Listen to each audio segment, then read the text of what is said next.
Et yo tout le monde, c'est ce que aujourd'hui on se retrouve pour une nouvelle vidéo générique.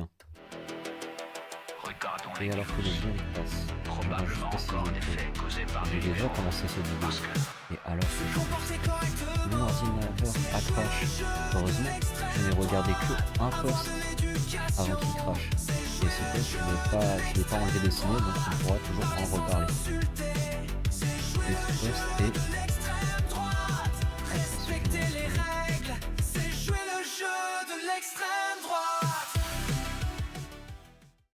Ce premier post nous vient de F de souche. Et il est dit ici que ça se passe à Bakara, dans le 54. Une adolescente de 18 ans est séquestrée, a été séquestrée et violentée pendant 3 jours par son père algérien et ses frères à cause d'une relation avec un Français. Alors déjà, ça explique que du coup, ils nous aiment pas trop et que l'assimilation marche pas et que même la créolisation en fait de Jean-Luc Mélenchon ne marche pas non plus. Et cette gamine, enfin cette fille de 18 ans, elle était promise à un cousin de la famille. Du coup, avec le français, ça passait pas. Bon, même si elle n'était pas promise, de toute façon, ça aurait pas passé pour cette famille. Mais bref. Et du coup, ça prouve vraiment, enfin, ça montre que du coup, ces genres de familles, j'imagine musulmanes, ou en tout cas là, dans ce cas-là, algérienne, et probablement musulmane. Et les Algériens, ils, ils risquent pas de devenir célibataires, hein, parce qu'ils ils ont de la famille. Donc s'ils ont de la famille, ils ont de quoi se mettre avec quelqu'un. Voilà. Et en plus de ça, dans ces genres de familles, quand tu es jeune, tu ne choisis pas. C'est la famille qui choisit pour toi. Tu es un objet et, cela jusqu'à que tu sois majeur, mais après, il n'y a rien vraiment qui dit exactement quand tu es majeur dans ce genre de truc, parce que bon, hein, on la connaît, la religion. Voilà, voilà. Après, pas sûr qu'il soit musulman, hein. Mais en tout cas, dans des familles musulmanes, c'est aussi le cas, hein. Le fait que, par exemple, la famille choisit avec qui leur fille ou leur garçon sera. Et le fait qu'ils savent pas trop où placer la majorité aussi. En tout cas, ils ont l'air de la placer déjà à 9 ans, ou à 6 ans même, des fois. Donc catastrophique. Alors, ici, une image hein, que je vous laisse observer. Allez, on dit que c'est fini, on dit que vous l'avez vu. Ici, une file d'attente s'est formée dans la bande de Gaza pour le nouvel iPhone. Une longue file d'attente pour le nouvel iPhone. Mais répétez, ne vous répétez pas en fait. Dans l'Apple Store de Gaza, il est rapporté que le prix des smartphones dans cette enclave dévastée par la guerre est environ 2 fois plus élevé qu'aux États-Unis et qu'il arrive dans la région par voie de contrebande, évidemment, parce que tout arrive illégalement là-bas, j'imagine, étant donné que l'ONU, je l'ai expliqué, hein, mais l'ONU refuse que des trucs rentrent si c'est pas le Hamas qui les fait rentrer. C'est une dinguerie. C'est waouh. Et évidemment que le prix est élevé, c'est un pays en guerre. Je pense que ça a quelque chose à voir. Il y a le Hamas qui gère aussi à la fois le prix de tous ces trucs, hein, qui gère l'économie hein, maintenant. Et de plus, enfin, je veux dire, il n'y a pas que les iPhones qui sont élevés. Il y a les trucs à côté qui sont élevés, comme par exemple la nourriture, ou par exemple, tu as des Kinder Bueno, genre le paquet de Kinder Bueno normal, où il y a 2 trucs dedans, il coûte 10 euros là-bas. Donc, ça me choque absolument pas que le prix de l'iPhone soit, c'est quoi, 5 fois, non, 2 fois plus élevé qu'aux États-Unis. Ça me choque absolument même pas. Par contre, ce qui me choque, c'est qu'après tant de vidéos, tant de preuves de tous ces trucs-là, il y a encore des gens qui croient que, par exemple, tous les restaurants ont été dévastés à Gaza, il y a un véritable génocide, alors que la population n'a pas diminué, au contraire, elle a augmenté. Et c'est pas un génocide parce que Israël cible principalement des cibles terroristes. Et ils ont beau avoir balancé l'équivalent de 500 000 Hiroshima, bon, un peu moins, sur Gaza, et il y a encore des structures, il y a encore de la population. À un moment, genre, Gaza aurait été genre irradié, je sais pas, depuis le 8 octobre en fait. Enfin, je veux dire que ça aurait pas pris longtemps pour Israël de tout raser, hein. Donc vraiment, si leur objectif c'était un génocide, ils auraient tout rasé depuis longtemps. Non, ce qui se passe, c'est juste une guerre. C'est ça une guerre en fait. C'est des gens qui meurent.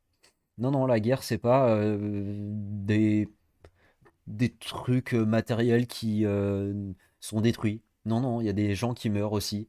Et là, comme on a un truc déséquilibré, qu'on a d'un côté un peuple qui n'a pas trop de ressources et qui est dirigé par des terroristes, et que de l'autre côté, on a un peuple qui a plus de ressources, mais qui est dirigé par une politique qui a fait plus peur à certaines personnes que des terroristes leur font peur. Et bah du coup, c'est complètement déséquilibré. Et du coup, les morts du côté du peuple qui a pas trop de ressources et plus suscitent plus d'empathie parce que bah, le peuple qui lui a beaucoup plus de ressources, euh, les gens se disent oh ça va, ils ont des ressources, ça va, ça va. Alors que jamais en fait, déjà jamais on devrait se mettre d'un des deux côtés, mais jamais on devrait se mettre du côté d'un pays qui est dirigé par des terroristes. C'est des terroristes. Ils sont qualifiés d'organisation terroriste par l'Union Européenne. Et ça, c'est un truc de dingue, parce que c'est à la fois qualifié comme une organisation terroriste par exemple, l'ONU ou l'Union Européenne, mais par contre, euh, ces gens-là les aident toujours, et de plus, ils veulent que si un truc pour l'ONU, ils veulent que si un truc doit rentrer dans Gaza, ça soit euh, escorté par le Hamas, qui est n'importe quoi. Bon, bref. Alors ici, ah mais c'est la vidéo de la dernière fois. D'ailleurs, je suis désolé d'avoir fait une vidéo aussi longue et de m'être aussi mal exprimé. Ce qui fait que je vais juste résumer en gros. Euh, je vais résumer la dernière vidéo où je disais qu'en gros, ils ont besoin de leur Coran, et ils sont vraiment endoctrinés par leur Coran, et du coup, c'est pas, ils peuvent pas sortir de leur Coran. Et dans leur Coran, c'est écrit euh, les gens qui croient pas en Allah, c'est des mécréants. Du coup, dans leur tête, ils se disent ah oui, mais du coup, ça veut dire que peu importe leur bonne ou mauvaise action, ils iront pas au paradis parce qu'ils croient pas en Allah. Voilà, c'est juste tu as lu, c'est bien, tu connais ton exposé, voilà. Enfin bref, c'est tout. Alors ici, vous vous rappelez, c'était une vidéo en arrière. Non, c'était deux vidéos en arrière. Quand je vous avais dit, c'est uniquement. Enfin, moi, je ne vois uniquement que ce type de femmes qui volent. Qui volent. Vous savez très bien quel type de femme si vous avez vu la vidéo. Je vous montre juste l'extrait pour vous leur montrer encore une fois quel type de femme vole. Pas d'homme, hein, femme, vraiment.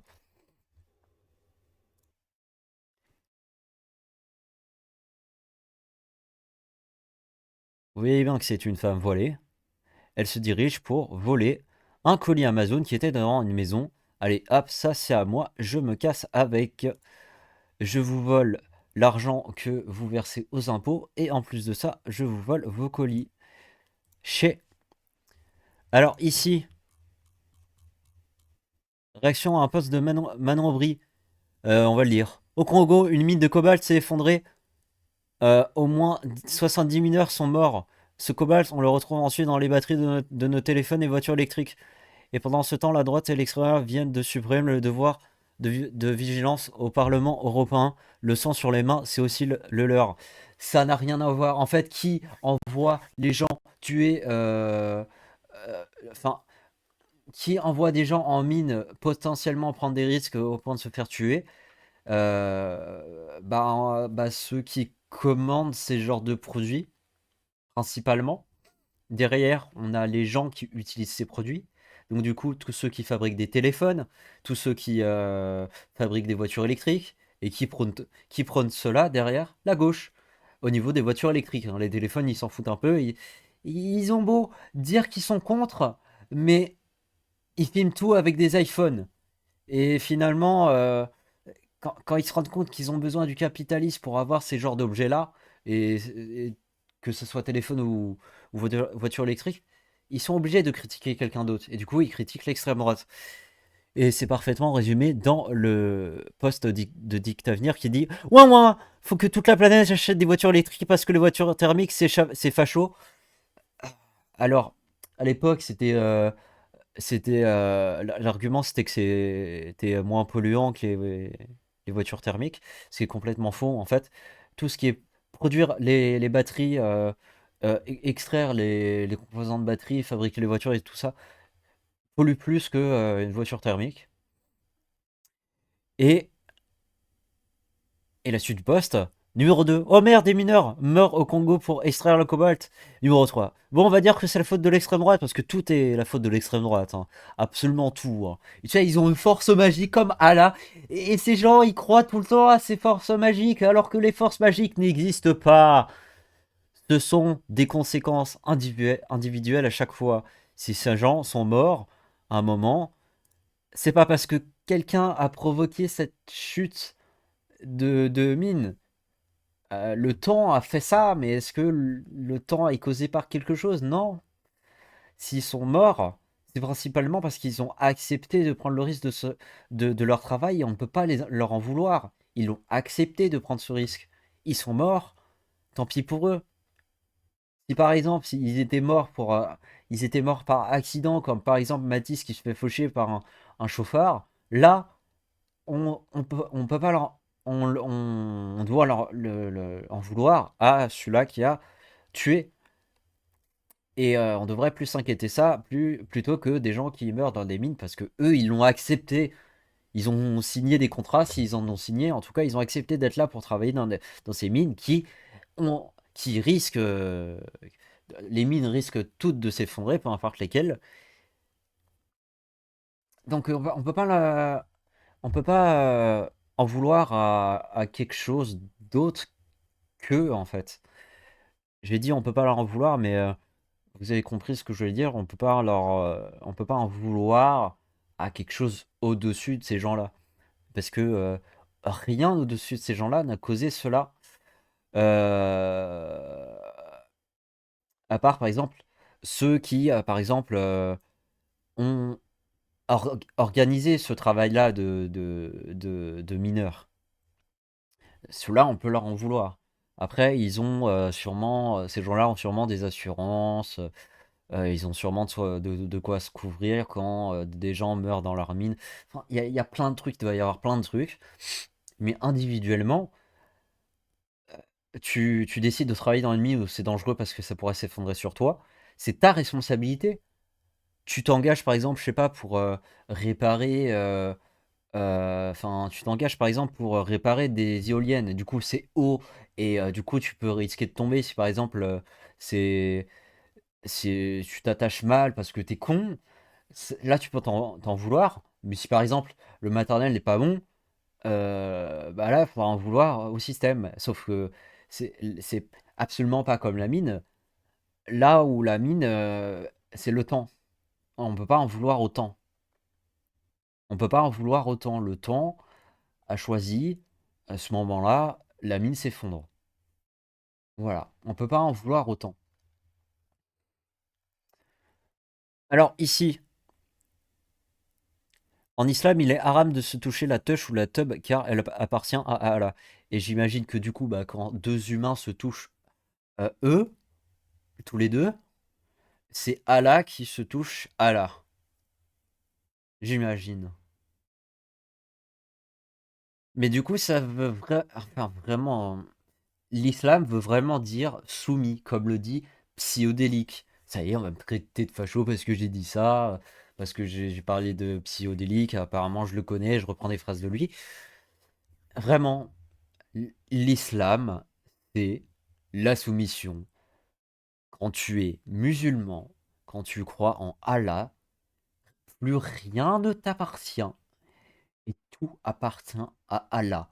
Tu appartiens à Allah. T'as des enfants, ils appartiennent à Allah. T'as une copine, elle appartient à Allah. T'as des propriétés. Ça appartient à Allah. Tu voilà, rien ne t'appartient quand tu es musulman. Rien du tout. Et pourtant, il s'approprie énormément de trucs. C'est dingue. Écoutez, j'espère que vous avez aimé cette vidéo. N'hésitez pas à la liker, à la commenter, à la partager sur n'importe quel réseau social, à vous abonner à ma chaîne YouTube, à vous abonner à tous mes réseaux sociaux. Et je vous dis à plus.